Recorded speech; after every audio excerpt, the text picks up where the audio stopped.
अस्सलाम वालेकुम नाज़रीन, मैं हूं इरफान हाशमी और आपको प्रोग्राम में खुशामदीद कहता हूं। व्यूअर्स, सबसे पहले आज की अहम खबरें और चंद अहम सवालात। वज़ीर दिफा की चीखें, और ये चीखें उनकी क्यों निकल रही हैं, 9 मई का बयानिया क्या कहता है, इसकी एक मुकम्मल तफसील मैं आपके सामने व्यूअर्स रखूंगा। और फिर हुकूमत की तोपों का रुख अब सुप्रीम कोर्ट पाकिस्तान के 2 जजेस की तरफ होने वाला है, और ये बाजरा क्या है इससे भी हम पर्दा उठाएंगे। और फिर काजी और इलेक्शन कमीशन की सहूलतकारी, पाकिस्तान तहरीक इंसाफ की 180 नशिस्तें, फाफन ने इलेक्शन धांधली से मुतल्लिक इंतहाई अहम रिपोर्ट जारी कर दी है। व्यूअर्स, इस रिपोर्ट में क्या इंकशाफात किए गए, पाकिस्तान की मौजूदा अदालती निज़ाम के अंदर मौजूदा हुकूमत के बनाए हुए कवानीन के मुताबिक क्या इलेक्शन ट्रिब्यूनल्स वक्त पर जो 180 दिन का मुकर्रर किया गया, क्या फैसला सुना सकेंगे, इसका भी एक मुकम्मल जायजा रखेंगे इस रिपोर्ट के तनाजुर में। और इस रिपोर्ट में क्या इंकशाफात किए गए। और व्यूअर्स, आपको ये भी खबर दे दें कि इमरान खान का जनरल फैज से राब्ता था या नहीं। शेर अफजल मरवत ने तमाम तफसीलात से पर्दा उठाया।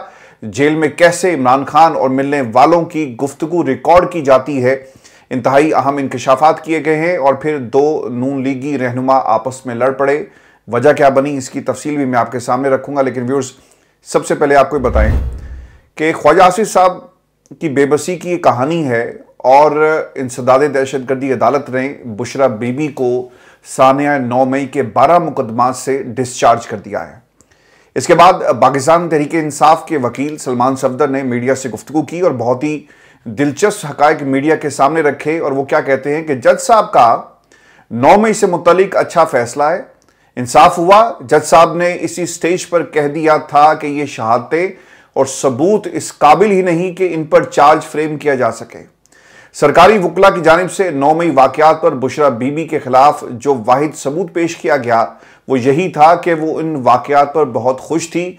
जजेस भी पूछते रहे कि ये किस किस्म का सबूत है, क्या आप इसके बारे में अदालत को आगाह करना चाहेंगे। फिर जज साहब ने यह भी कहा कि 9 मई के हवाले से हुकूमत के पास 1.5 बरस गुजरने के बाद भी एक भी ऐसा सबूत नहीं जिस पर मुल्ज़मान का ट्रायल आगे बढ़ाया जा सके, या उन पर फर्द जुर्म आयद की जा सके, या उन्हें किसी भी तरह की सजा दी जा सके, क्योंकि अदालत ने सबूतों पर चलना होता है, बयानियों पर अदालतें नहीं चलती। व्यूअर्स, और ये नुक्ता आज अदालत की तरफ से उठाया गया। दूसरी तरफ ख्वाजा आसिफ साहब मैदान में उतरे, और उन्होंने उतरते साथ ही एक्स के ऊपर जाकर एक ट्वीट किया। और वो क्या कहते हैं अपनी इस ट्वीट के अंदर कि बरतानिया में हाली फसादात ने कई शहरों को अपनी लपेट में ले लिया। कानून की हुक्मरानी और बिला ताखीर इंसाफ और अदालती निज़ाम की हुकूमत के साथ मावनत ने इस अमर को यकीनी बनाया कि रियासत की रिट को चैलेंज करने वाले कानून की गिरफ्त से बच नहीं सकेंगे।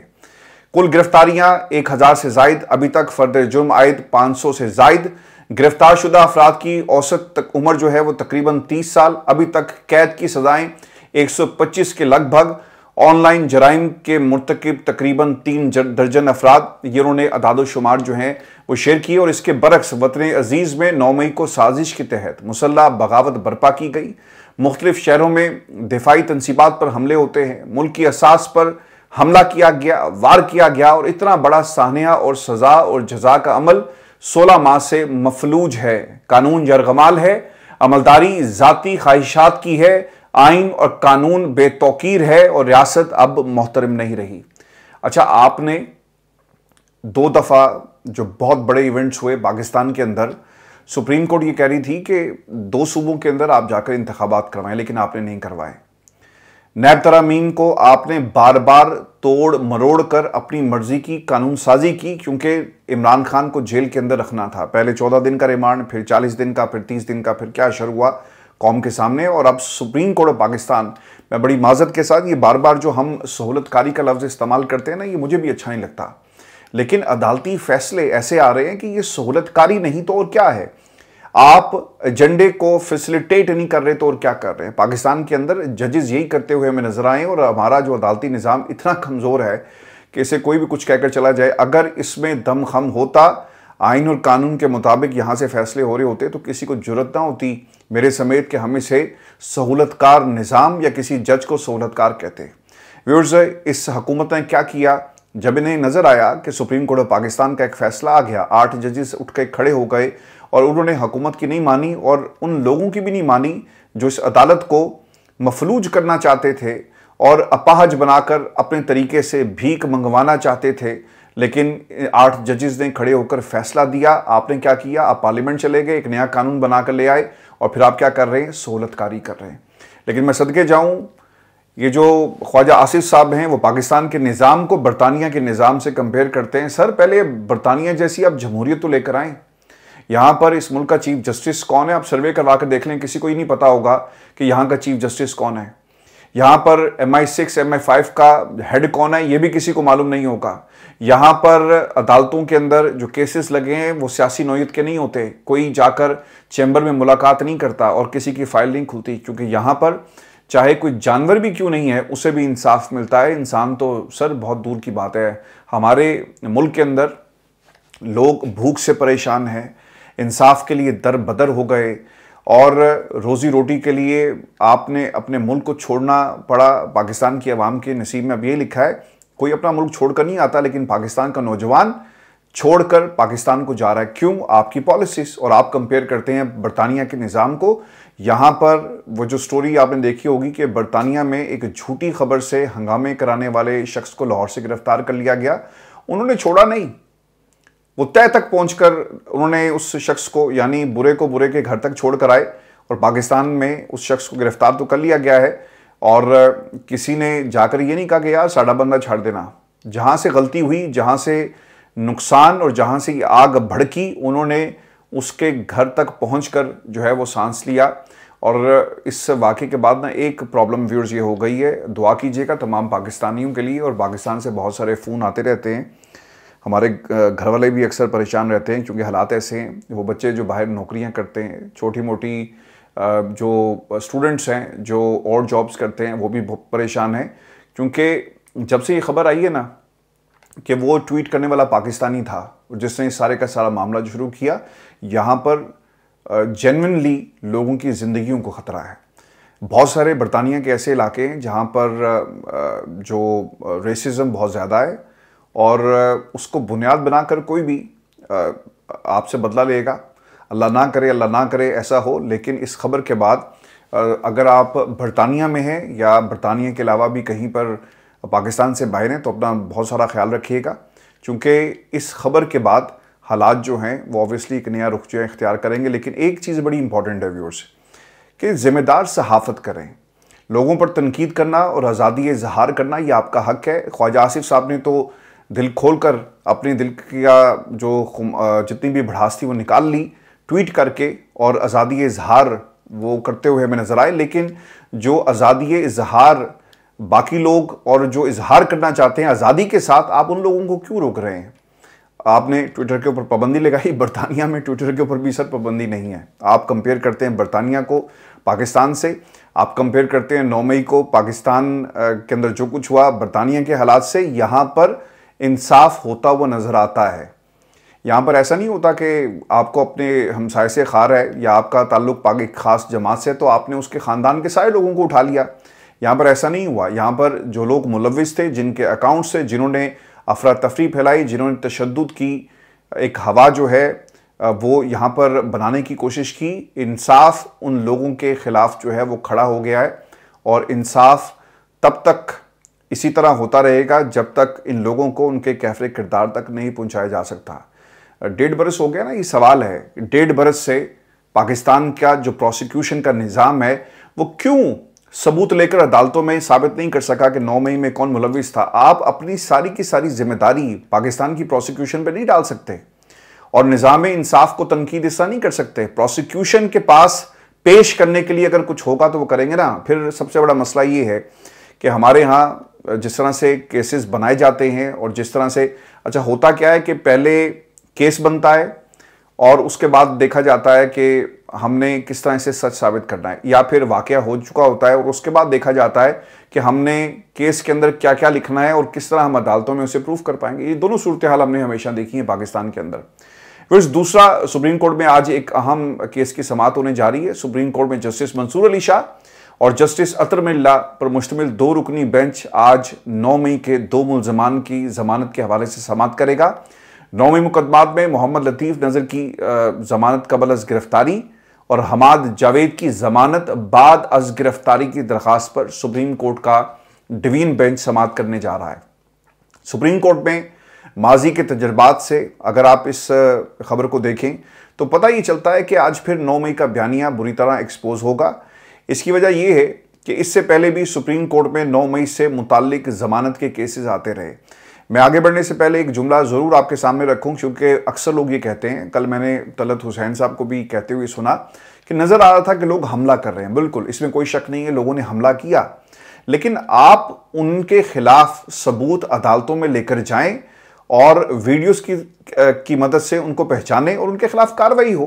पाकिस्तान की अदालतें आपको रोकेंगी नहीं, लेकिन जब प्रोसिक्यूशन सबूत पेश नहीं करती तो अदालतें फिर उन्हें छोड़ती हैं। यहां पर सर ऐसा नहीं हुआ, यहां पर सबूत लाए गए और लोगों को ट्रैक डाउन किया गया जिन्होंने 9 मई किया। फिर 20 मार्च सुप्रीम कोर्ट में 9 मई वाक़े में मुलविस मुलजमान की जमानत से मुतल्लिक समाअत होती है।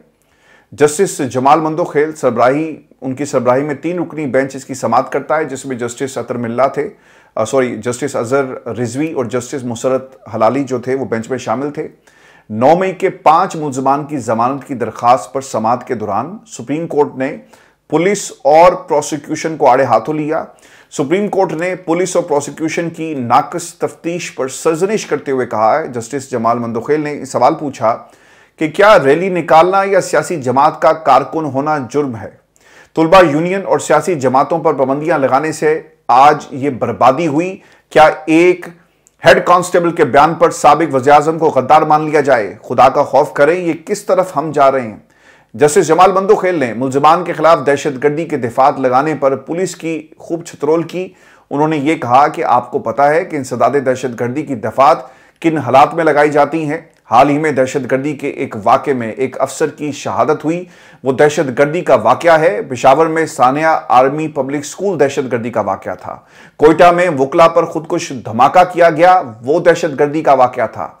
अपना सियासी खेल सियासी मैदान में लड़ें। रियासत अवाम के लिए माँ बाप की हैसियत रखती है। बच्चों को माँ बाप 2 थप्पड़ मार भी दें तो बाद में मना लेते हैं। ये नहीं होता कि उन्हें कत्ल कर दिया जाए। सबको बंद कर देना मसले का हल नहीं है। जस्टिस हसन अजहर रिजवी ने कहा कि मुलजमान पर फायरिंग का भी इल्जाम है, कोई असलहा बरामद हुआ ना पुलिस जख्मी हुई। जस्टिस जमाल मंदोखेल ने यह भी कहा कि तफ्तीशी अफसर अपनी तरफ से कहानियां बना रहा है। बादजा अदालत ने मुलजमान की जो जमानत थी उसे मंजूर करते हुए 50-50 हज़ार के मचलके जमा करवाने का हुक्म दिया। माजी में जस्टिस जमाल मंदोखेल और जस्टिस हसन अजहर रिजवी के जो रिमार्क्स से यही लग रहा है कि एक बार फिर हुकूमत को 9 मई पर टफ टाइम जो है मिलने जा रहा है। इसी वजह से ख्वाजा आसिफ समेत बहुत सारे लोग जो हैं वो बेबसी का मुजाहरा करते हुए सिर्फ ट्वीट ही कर सकते हैं, लेकिन प्रोसिक्यूशन से क्यों नहीं पूछा जाता? क्योंकि ये रियासत के अंडर आती है जी प्रोसिक्यूशन। ये उसकी जिम्मेदारी होती है कि वो मुकदमात जिनमें रियासत की रिट को चैलेंज किया जाए, वो मुकदमात जिनमें सरकार को ललकारा जाए और जो इदारे हैं उनके खिलाफ किसी किस्म की अगर कार्रवाई होती है तो ये रियासत की जिम्मेदारी है, प्रोसिक्यूशन की जिम्मेदारी है कि वो उन हकाइक को अदालत के रिकॉर्ड पर लाए जो किसी भी केस को सच साबित करने में मददगार साबित हो सकते हैं। लेकिन यहाँ पे ऐसा नहीं हो रहा। क्यों नहीं हो रहा? 1.5 बरस गुजर गया, किसी एक केस के अंदर किसी एक शख्स को तो सजा दी जाती। आज आप सारे का सारा मलबा पाकिस्तान की अदालतों पर डाल रहे हैं। ये बातें इतनी सादा नहीं है व्यूअर्स। अगर कल इन 2 मुलजमान को यानी आज जमानत मिल जाती है तो एक बार फिर जस्टिस मंसूर अली शाह और जस्टिस अतर मिल्ला के खिलाफ हुकूमत की तरफ से एक महाज खोला जाएगा। यही ख्वाजा आसिफ साहब होंगे और ये अपना सीना चौड़ा करके इस जजेस के खिलाफ जो है वो गुफ्तगू कर रहे होंगे। व्यूअर्स, एक बार फिर मखसूस लोगों की तरफ से प्रेस कॉन्फ्रेंस का सिलसिला शुरू होगा और जस्टिस मंसूर अली शाह जो कि आने वाले चीफ जस्टिस हैं उन्हें भी इसी में निशाना बनाया जाएगा और पाकिस्तान तहरीक इंसाफ का इसके ऊपर क्या रिएक्शन होता है और वो लोग जिनको 9 मई के हवाले से पाबंदी सलासल किया गया, उनके खिलाफ मुकदमात बनाए गए और बाद में उन्हें छोड़ दिया गया, इसके ऊपर पीटीआई क्या अदालतों में जाएगी जिनके खिलाफ केसेस साबित नहीं हो सके और प्रोसिक्यूशन के खिलाफ क्या कोई मुकदमा जो है वो दायर किया जाएगा। क्योंकि बरतानिया में सर ऐसा ही होता है कि अगर आप साबित ना कर सकें और किसी शख्स को ये लगे कि प्रोसिक्यूशन नाकाम हो गई तो वो प्रोसिक्यूशन के खिलाफ भी बरतानवी अदालतों का दरवाज़ा जो है वो खटखटाया जाता है। व्यूअर्स, मैं आपको ये भी खबर दे दूँ कि पाकिस्तान तहरीक इंसाफ ने अब आलमी अदालत जाने का ऐलान कर दिया है और असद कैसर ने एक शो में ये गुफ्तगू की और हालिया इमरान खान के फौजी ट्रायल के हवाले से खबरों पर वो बात करते हुए ये कहते हैं कि अगर इमरान खान का मुकदमा फौजी अदालत में गया तो हम पुरअमन एहतजाज करेंगे, बल्कि हमें आलमी अदालत इंसाफ में जाना चाहिए। उम्मीद है कि इमरान खान जल्द जेल से बाहर आएंगे। इस वक्त पाकिस्तान को बनाना रिपब्लिक बना दिया गया। मुल्क आइन और कानून की हुक्मरानी से चलते हैं, लेकिन जिस तरह से चलाने की आप कोशिश कर रहे हैं, इस तरह से एक किराने की जो दुकान होती है ना, ग्रोसरी स्टोर, वो भी नहीं चलता। फिर उसमें आपको ये भी खबर दूं कि काजी साहब और इलेक्शन कमीशन ऑफ पाकिस्तान क्या कर रहे हैं। फाफन की जी एक रिपोर्ट आ गई है और इस रिपोर्ट के अंदर, ये रिपोर्ट नहीं है बल्कि एक चार्जशीट है पाकिस्तान के अदालती निज़ाम के खिलाफ। अदालतें फैसला करना चाहती हैं, लेकिन जो रुकावटें हैं इस रिपोर्ट के अंदर निशानदही की। इस रिपोर्ट में लिखा गया कि 23 में से 11 ट्रिब्यूनल्स ने 377 में से सिर्फ 25 इंतखाबी दरखास्तें जो है वो निपटाई हैं। इलेक्शन ट्रिब्यूनल की जानिब से निपटाई गई दरखास्तें दायर 377 दरखास्तों में से 7% की नुमाइंदगी करती है। उनमें से 4 कौमी असम्बली और 21 सूबाई असम्बली के हलकों से मुतल्लिक हैं। तहरीक इंसाफ ने कौमी असम्बली के 76, पंजाब असम्बली की 72 और सिंध 25 और पख्तूनख्वा के 13 हलकों के नताइज पर ट्रिब्यूनल में इनको चैलेंज किया। नून लीग ने कौमी असम्बली के 9, पंजाब असम्बली के 22 नताइज और पाकिस्तान तहरीक इंसाफ ने जो चैलेंज किए जी, इसमें 188। नून लीग ने 33 हलकों के नताइज को चैलेंज किया। पंजाब में 6 ट्रिब्यूनल्स अब भी गैर फाल हैं, जिनमें दायर मुतादिद दरखास्तें तारीख से 180 दिन आगे बढ़ सकती। यानी जो जस्टिस तारिक महमूद जहांगीरी साहब कह रहे थे ना कि पढ़ के सुनाएं कि क्या लिखा हुआ है और हमें कब तक फैसला करना है, वो 180 डेज का टाइम, अब ये फाफिन की रिपोर्ट बता रही है कि ये वक्त जो है बढ़ सकता है। इलेक्शन कमीशन और लाहौर हाई कोर्ट के दरमियान तवील कानूनी तशरीही इख्तलाफात समेत मुतादिद अवामिल की वजह से ट्रिब्यूनल्स गैर फाल हैं। इसमें यह भी एक वजह बताई गई। और फिर इस रिपोर्ट में यह भी लिखा गया कि पंजाब में ट्रिब्यूनल्स की जारी जो कार्रवाइयाँ कानून की रूह की अक्कासी नहीं करती। पंजाब के 8 ट्रिब्यूनल्स के पास मजमूई तौर पर 157 इंतखाबी दरखास्तें हैं। अब तक सिर्फ 226 दरखास्तों की कॉपीज़ हासिल की गई, जबकि 44 दरखास्तें कॉज लिस्ट के अंदर मौजूद नहीं है, यानी उनको ट्रैक डाउन जो है वो नहीं किया जा सकता। अगर आप जाकर इंडिपेंडेंट उसके ऊपर कोई रिपोर्ट बनाना चाहते हैं और आप उस दरख्वास्त की कॉपी के लिए एप्लीकेशन डालते हैं, तो आपको पता चलेगा कि इंतखाबी उज़रदारी का जो वो पर्चा है वो कॉज लिस्ट के अंदर उसका कोई नंबर नहीं है और आप उसको ट्रैक डाउन जो है वो नहीं कर सकते। व्यूअर्स, कानूनी तौर पर इलेक्शन कमीशन ऑफ पाकिस्तान वापस आने वाले उम्मीदवार और दीगर तमाम मुकाबला करने वाले उम्मीदवारों के नामों के साथ उनके हासिल करदा वोटों की तादाद के साथ नोटिफिकेशन जारी करने का पाबंद है। ये एक किताबी बात है, लेकिन इसके ऊपर अमल क्यों नहीं किया जा रहा? ऑब्वियसली सहूलतकारी। फिर हारने वाला कोई भी उम्मीदवार नोटिफिकेशन के 45 रोज में दरखास्त दायर कर सकता है। इलेक्शन कमीशन ने अभी तक ट्रिब्यूनल्स के सामने दायर दरखास्तों की सही तादाद और झैली तफसीलात भी जाहिर नहीं की कि कितनी दरखास्तें आई और किन के ऊपर इस वक्त इलेक्शन ट्रिब्यूनल के अंदर केसेस चल रहे हैं। व्यूअर्स, फाफन के मुताबिक 2013 के आम इंतखाबात के बाद नताइज की 385 दरखास्तों पर फैसला करने के लिए 14 ट्रिब्यूनल्स कायम किए गए। 2018 के आम इंतखाबात के बाद 300 दरखास्तों पर फैसला करने के लिए 20 ट्रिब्यूनल्स कायम किए गए और ये सारे केसेस रुके हुए हैं। क्यों? इसकी वजह यह है कि एक तो हुकूमत ट्रिब्यूनल्स में रिटायर्ड जज बिठाना चाहती है ताकि सारी की सारी सीटें पाकिस्तान मुस्लिम लीग नून के पास जाएं, और इसके साथ साथ इलेक्शन ट्रिब्यूनल्स पर चीफ जस्टिस काजी ने अभी तक स्टे दिया हुआ है और इसे जो इलेक्शन ट्रिब्यूनल्स केस की समाअत जो दिन गुजर गया 2 रोज़ पहले होनी थी, लेकिन अब पता ही चल रहा है कि ये सितंबर में मामला चला गया है और जस्टिस जमाल मंदोखेल की अदम मौजूदगी की वजह से समाअत जो है मुलतवी की गई। खबर ये भी आई कि सलमान अकरम राजा जो है वो अवेलेबल नहीं है, लेकिन दोनों वजूहात बताई जाती हैं। वैसे अब देखना ये है कि चीफ जस्टिस काजी फैज ईसा कब इस केस को समाअत के लिए मुकर्रर करते हैं, क्योंकि जब तक काजी फैज ईसा इस पर कोई फैसला नहीं करेंगे तब तक इलेक्शन ट्रिब्यूनल्स काम जो उनका है वो आगे नहीं बढ़ेगा। मैं आपको व्यूअर्स ये भी खबर दे दूं कि शेर अफजल मरवत साहब का जी एक इंटरव्यू हुआ है डिजिटल प्लेटफॉर्म के ऊपर और उन्होंने कुछ बातें कही हैं, ये मैं आपके सामने रख देता हूं और आपको इनकी गुफ्तगू से पता चलेगा कि पाकिस्तान तहरीक इंसाफ खान साहब और जेल का क्या माहौल है और किस किस्म की सियासत जो है वो आने वाले दिनों में कर रहे हैं। उनके मुखालफिन खासतौर पर शेर अफजल मरवत के वो क्या कह रहे हैं और इनके साथ जो कॉन्ट्रोवर्सीज जुड़ी हुई हैं इनका इन्होंने किस तरह से जवाब दिया। वो ये कहते हैं कि फैज़ हमीद से ना कभी रब्ता हुआ और ना कभी हमारी मुलाकात हुई। इमरान खान का भी उनसे कोई रब्ता नहीं था। अगर जनरल रिटायर्ड फैज़ हमीद का इमरान खान से कोई रब्ता होता तो मुझे इस बारे में बखूबी मालूम होता, क्योंकि मैं इमरान खान के करीब तरीन लोगों में से था। और 1.5 साल से मुलाकातें होती थी। ऐसी कोई बात होती तो हमारे इल्म में ज़रूर होती और ये छुपी ना रहती। मुस्लिम लीग नून जनरल रिटायर्ड फैज़ हमीद के पाकिस्तान तहरीक इंसाफ के साथ राब्तों के हवाले से एक बयानिया बना रही है। फैज़ हमीद एक रिटायर्ड जनरल थे, वो क्या तीर मार सकते थे। DGISI के ओहदे से हटते ही फैज़ हमीद की कहानी ख़त्म हो गई। मरीम नवाज़ को सीखना चाहिए कि माजी में जो कुछ उनके साथ हुआ वो अब किसी के साथ ना हो। नवाज शरीफ हमेशा निकल जाते हैं। अब 8 फरवरी को उन्होंने वज़ीर-ए-आज़म बनना था, लेकिन दोबारा उनको निकालकर उनके छोटे भाई को मनसब पर बिठा दिया गया। मुझे पार्टी का सीनियर नायब सदर बनने में 6 साल का वक्त लगा। जिस वक्त मैं सीनियर नायब सदर बना उस वक्त पार्टी का जनरल सेक्रेटरी, सीनियर नायब सदर और पार्टी सदूर भी ओहदे छोड़कर भाग गए।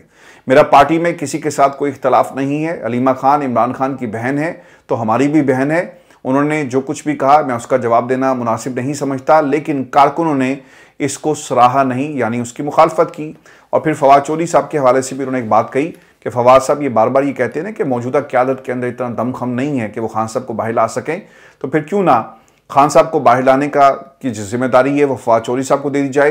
क़यादत क्यों चाहेगी कि इमरान खान बाहर ना आए। अगर हम कुछ नहीं कर सके तो कोई और सामने आ जाए और जो उसने तीर मारना है वो मार ले। जेल में होने वाली मुलाकात के हवाले से जी एक इंतहाई अहम इंकशाफ ये भी किया गया कि अब मुलाकात में हमारे दरमियान शीशे की पार्टीशन लगा दी गई है और इतनी बुलंद आवाज़ में बात करना होती है कि वहाँ मौजूद रिकॉर्डिंग डिवाइस सब रिकॉर्ड कर लेती है। अच्छा, मेरे लिए क्योंकि मैंने जेल नहीं देखी वहाँ पर किस तरह से कवरेज होती है, इस पे बारे में मैं ज़रूर जो रेगुलर रिपोर्टर्स हैं उनसे मैं बात करूँगा। लेकिन खान साहब की मुलाकात हुई, जिस कमरे में मुलाकात होती है देखना ही होगा कि दरमियान में कोई शीशा है या नहीं। आपको याद होगा कि अदालत में एक पिटीशन भी PTI लेकर गई थी कि दरमियान में एक शीशा है और हम बात नहीं कर सकते, तो अदालत ने कहा था कि इस शीशे को हटाओ और अगर तुमने ना हटाया तो मैं तौहीन अदालत की कार्रवाई तुम्हारे खिलाफ करूंगा। अब पता ही चल रहा है शेर अफजल मरवत के जरिए कि शीशे की दीवार है। तो फिर जो मुलाकात जो इन्होंने हाथ मिलाया था और हाथ मिलाने के बाद ये कहते हैं कि मैंने हाथ मिलाया, उन्हें गले से लगाया, इस बात में कितनी सदाकत है। क्योंकि व्यूअर्स दूसरी तरफ अलीमा खान भी ऐसी बात करती हैं कि हाथ ज़रूर मिलाया था लेकिन गले नहीं लगाया, और यही वजह बनी है कि ऐसे लोगों को इस तरह से अपने जो खुद नुमाई है वो नहीं करनी चाहिए। ये उनके अल्फाज थे जो उन्होंने कहे और उन्हें फोकस रहना चाहिए सियासत के ऊपर और जमात के ऊपर। व्यूअर्स, मैं आपको ना ये भी खबर दूं कि लीगी रहनुमा ना आपस में लड़ पड़े हैं। ख्वाजा आसिफ साहब ने गुज़श्ता दिनों जी एक इंटरव्यू दिया और ये इंकशाफ किया कि फैज़ हमीद ने आर्मी चीफ तैनाती के लिए मुस्लिम लीग नून की क़यादत से रब्ता किया और माफ़ी भी मांगी। जबकि राना सनाउल्लाह ने गुफ्तगू करते हुए क्या कहा, वो ये कहते हैं जी कि 26 नवंबर को PTI का एहतजाज आर्मी चीफ तैनाती रुकवाने के लिए था। उसके पीछे भी जनरल फैज़ ही थे। एहतजाज का मकसद लोगों को इकट्ठा करके इदारे पर दबाव डालना था। मेरा नहीं ख्याल फैज़ हमीद आर्मी चीफ तैनाती के लिए नून लीग की क़यादत से मिले हों या रब्ता किया हो। फैज़ हमीद के खिलाफ जो ट्रायल होने जा रहा है वो इमरान खान के बगैर नहीं हो सकता। बानी PTI भी मुश्किल में है। फैज़ हमीद के लेवल के आदमी को सिर्फ रिपोर्ट्स पर नहीं पकड़ा जा सकता, उनके खिलाफ अब फौजी अदालत में सबूत पेश होना बाकी हैं। नाकाबिले तरदीद सबूत के बाद फैज़ हमीद की गिरफ्तारी का फैसला किया होगा। और उन्होंने ये कहानी जो है जिस तरह से बयान की, इससे लग ये रहा है कि पाकिस्तान तहरीक इंसाफ, ख्वाजा आसिफ, राना सनाउल्लाह और मलिक अहमद खान तीनों के बयान जो हैं वो हमें एक नई कहानी जो है वो सुनाते हैं। अब इनमें से सच्चा कौन है, उसके लिए अगर आप जो वाक़यात की टाइम लाइन है ना एक एक करके उसे ऑब्जर्व करें तो पता ही चलेगा कि तहरीक इंसाफ के अंदर, पाकिस्तान मुस्लिम लीग नून के अंदर जो इस वक्त बयान आ रहे हैं ना, ख्वाजा आसिफ जो गुफ्तगू कर रहे हैं ऑब्वियसली अपना स्कोर सेटल करने की बात वो करते हैं, और फिर इसके साथ साथ राना सनाउल्लाह भी स्कोर सेटल कर रहे हैं, और मलिक अहमद खान साहब जो हैं वो दोस्ती निभा रहे हैं। वही शो था आज का हमारा। अपने कमेंट जरूर भेजिएगा। अगली वीडियो में आपसे मुलाकात होगी। इजाज़त दीजिए। अल्लाह ने के बाद।